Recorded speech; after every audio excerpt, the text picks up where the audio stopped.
Paborito ko ang 24 chicken kaso I'm on a budget.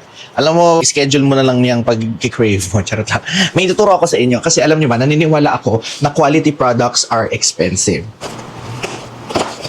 Cravings mo to, no? Alam niyo ba, nasa GCash ko to nabili. Open your GCash app and scan your face. Punta ka ngayon sa Explore the app. I-swipe mo lang siya dyan and hanapin mo yung food hub. Yes, may food hub ang GCash. I-open mo siya dyan and lalabas dyan yung iba't ibang brands and mga favorite nating mga food. And tingnan mo, unang-unang lumabas sa akin is meron kang coupon from 24 Chicken. Ang napansin ko, mas mura siya sa mga usual apps na gamit natin. I can attest. Order ko sa kanila is yung kanilang half and half na boneless chicken. Order ko ng snow cheese and Jack Daniels. And ang aking favorite na Yang Yum and gusto kong itry ang kanilang lemon. Nabili ko lang to for 540 pesos. Hindi ko na lang i-mention pero dun sa unang app, 664 pesos siya and mas makakatipid ka.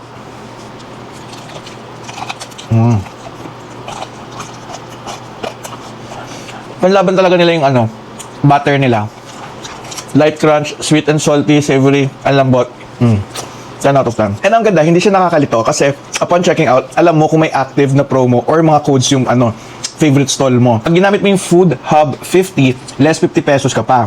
50 pesos din yun, pang extra rice. Jack Daniels, the best.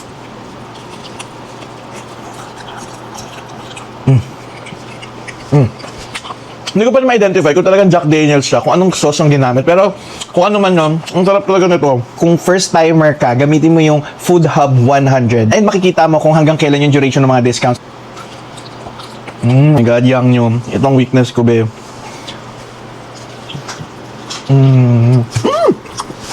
Sayang, dahil meron. Para siyang samyang na matamis, na very umami, ang lambot. Papalit yung kapatid ko sa kulto para dito talaga. So mga B, i-check nyo na yung phone nyo ngayon, tapos tingnan nyo yung mga promos and yung mga codes natin kasi available lang yan in a limited time. Yung lemon chicken, first time ko ito-try to ever. Nakakatrauma kasi umorder ng mga lemon glaze, mga ganyan lemon kasi usually nilalagyan lang nila yun ng lemon, flour, tapos parang paste yung itsura texture.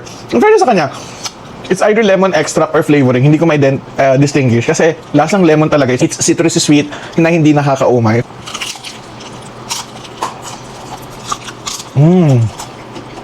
Umorder ka na rin habang meron pang promo. Pero actually, kahit wala yung mga promo code, definitely, you can double check and ikumpara nyo. Let me know in the comment section.